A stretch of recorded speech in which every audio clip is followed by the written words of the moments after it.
এখন সবাই জানে জনপ্রিয় কন্টেন্ট ক্রিয়েটর এবং উদ্যোক্তা নওরিন আফরোজ পিয়ার গতকাল বিয়ে হয়ে গেছে। তো তার হাজবেন্ডের যে পরিচয় সেটা অনেকেই জানে, আবার অনেকেই জানে না। এখন যারা এই ব্যক্তি সম্পর্কে জানে না তারা কিছুটা শক হতে পারে তার হাজবেন্ডের পরিচয় শুনে। যাই হোক, সেই সবই বলবো তার আগে গতকাল থেকে সোশ্যাল মিডিয়ায় ভেসে বেড়াচ্ছে নওরিনের বিয়ের বিভিন্ন ক্লিপস, তার রিলস, ভিডিও, ছবি, আর কি তাকে নিয়ে পুরো নানাস্থানি অবস্থা। নতুন বর বউয়ের লাল সাদা কম্বিনেশনে ফ্যান্সরা তাদেরকে নিয়ে প্রশংসাও করছে, অনেকে সুন্দর সুন্দর কমেন্ট করে তাদেরকে শুভকামনা জানাচ্ছে। একই সময় কেউ কেউ ইন্টারেস্টিং ক্যাপশনে তাদের ছবিও পোস্ট করছে, যেমন কোথাও কোথাও লেখা হচ্ছে প্রতিটা ছেলে এবং প্রতিটা মেয়ের বয়ফ্রেন্ডের ক্রাশ নওরিন আফরোজের বিয়ে হয়ে গেল। এবং অনেকেই নওরিনের সঙ্গে আরো কিছু ছেলেদের ছবি নিয়ে পোস্ট করে বেড়াচ্ছে, আর কি তারা মিন করছে এগুলো হচ্ছে তার সাবেক, আর তার এই বিয়ের সিম্পল সাজে নাকি খরচ হয়েছে 16 লাখ টাকা। তো এই সকল প্রশংসা এবং নানান ধরনের অপ্রীতিকর কথাবার্তার মাঝেও অনেকেই জানতে চেয়েছে তার হাজবেন্ড আসলে কে, কাকে বিয়ে করলো এই পপুলার টিকটকার। এখন এখানে বিষয়টা হলো তার হাজবেন্ড কিন্তু অনেকের কাছে চেনা, আবার কারো কারো কাছে এখন একটু অচেনাও লাগতে পারে। তার হাজবেন্ডের নাম এস.এম. সামিউল আলম। এই লোক নারায়ণগঞ্জের ছেলে হলেও বর্তমান সময়ে নেদারল্যান্ডের প্রবাসী এবং সে তার পড়াশোনার জন্যই নেদারল্যান্ডে পাড়ি জমিয়েছেন।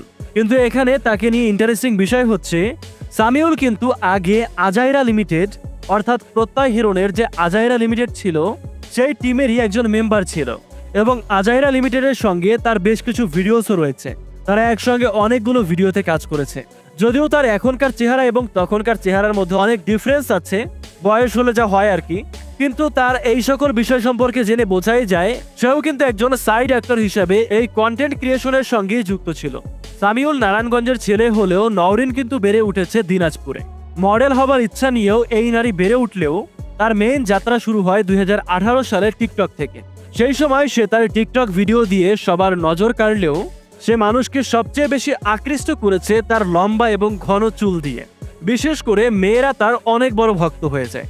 এরপরেই সে অনলাইনে মেয়েদের চুল পরা নিয়ে বিভিন্ন টিপস এবং ট্রিক্স দিতে শুরু করে এবং তার এই টিপসগুলো মেনে চলার পরে সবাই যখন ভালো রেজাল্ট পাওয়া শুরু করে তখনই সে একজন উদ্যোক্তা হবার জন্য মাত্র 20 বছর বয়সে অনেক পরিশ্রম করা শুরু করে দেয়।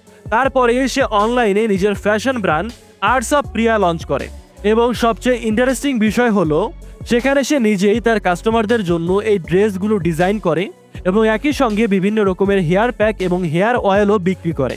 তাকে নিয়ে কিন্তু একসময় ডিপ ফেক একটা ভিডিও তৈরি হয়েছিল। এখন ওই ইনসিডেন্টটার জন্য অনেকে আপনারা তাকে চিনতে পারেন, কিন্তু পরবর্তীতে জানা যায় ওটা তার অরিজিনাল ভিডিও ছিল না। তো যাই হোক, এই ছিল এই দুইজনের পরিচয়। এখন এটা যে কোনো না কোনোভাবে সম্পর্কের বিয়ে সেটা তো বোঝাই যাচ্ছে।